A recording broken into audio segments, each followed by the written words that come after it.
Online class में पुनः एक बार स्वागत है।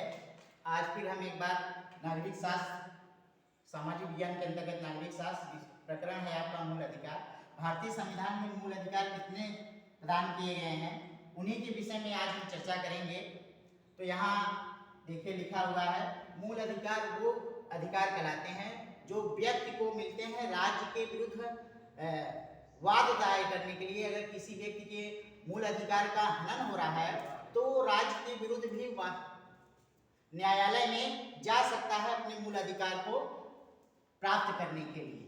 तो मूल अधिकार मूलतः जब संविधान लागू हुआ था तो उस समय 7 थे, परंतु वर्तमान समय में मूल अधिकारों की संख्या 6 है और ये मूल अधिकारों का वर्णन भारतीय संविधान के भाग 3 में अनुच्छेद 12 से 35 तक वर्णित है। अब यहाँ मूल अधिकार कौन कौन से हैं ये आपका डिटेल्स में हम यहाँ पर उल्लेख किए हैं। पहला नंबर 1 है समानता का अधिकार, जो कि अनुच्छेद 14 से लेके 18 तक वर्णित है।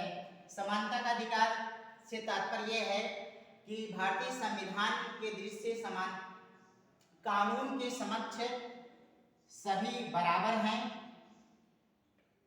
कोई न बड़ा है न छोटा है। कोई भी व्यक्ति अपराध कर रहा है, चाहे वो बड़ा व्यक्ति हो, अमीर व्यक्ति हो या गरीब व्यक्ति हो, कानून के दृष्टि से वह अपराधी है। इस प्रकार समानता का अधिकार मतलब कानून के समक्ष सभी बराबर हैं।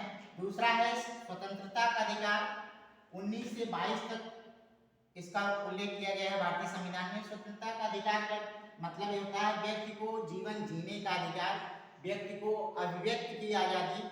ये आपके अनुच्छेद 19 से 22 तक इसका वर्णन किया गया है।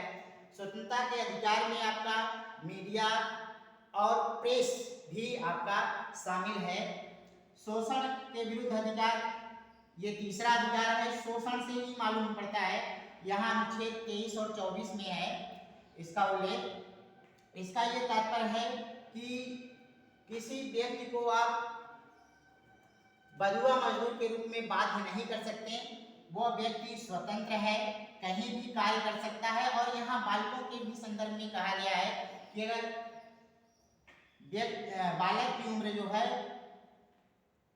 18 वर्ष से कम है, अवयस्क की श्रेणी में है, तो उसे आप जो है काम करने के लिए बाध्य नहीं कर सकते, क्योंकि उसे बालक होने के नाते उस समय उसे शिक्षा प्राप्त करने का अधिकार है, मजदूरी करने का अधिकार नहीं है। चौथा है आपका धार्मिक स्वतंत्रता का अधिकार, अनुच्छेद 25 से 28 तक वर्णन किया गया है। धार्मिक स्वतंत्रता के मामले में भारतीय संविधान की प्रस्तावना में कहा गया है कि भारत पंथ निरपेक्ष राज्य है। तो यहाँ पर सभी धर्मों को समान रूप से माना गया है, चाहे हिंदू, मुस्लिम, सिख, ईसाई, सभी धर्मों के लोगों को अपने अपने धर्म के अनुसार उपासना और व्रत पूजा पाठ करने की पूर्ण आजादी है। पांचवा है आपका सांस्कृतिक एवं शिक्षा संबंधी अधिकार, अनुच्छेद 29 से 30 तक इसका वर्णन किया गया है। यहाँ पर ये भारतीय संस्कृति की विरासत को सुरक्षित रखने का इसमें कहा गया है।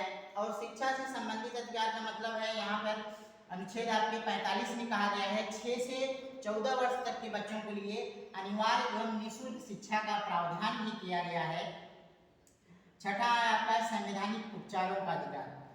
इसमें भारतीय संविधान के जनक डॉक्टर भीमराव अंबेडकर ने ये कहा गया है कि संवैधानिक उपचारों का अधिकार जो है संविधान की हृदय और आत्मा है। इस अधिकार के अंतर्गत व्यक्ति जो है न्यायालय में याचिका दाखिल कर सकता है और न्याय की गुहार लगा सकता है। इसलिए संवैधानिक उपचारों का अधिकार इसे डॉक्टर भीमराव अंबेडकर ने इसे संविधान के हृदय और आत्मा से जो है संज्ञा दी है।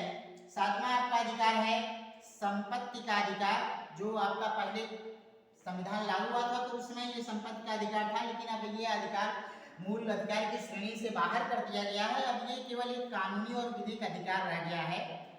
तो इस प्रकार बच्चों आज हमने आपको मूल अधिकार से संबंधित जो अधिकार प्रदान किए गए हैं उसके बारे में विशेष रूप से व्याख्यान दिया।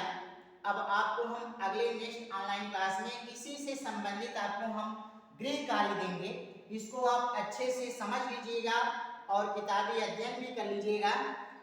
फिर मिलते हैं आपको अगले ऑनलाइन क्लास में। तब तक के लिए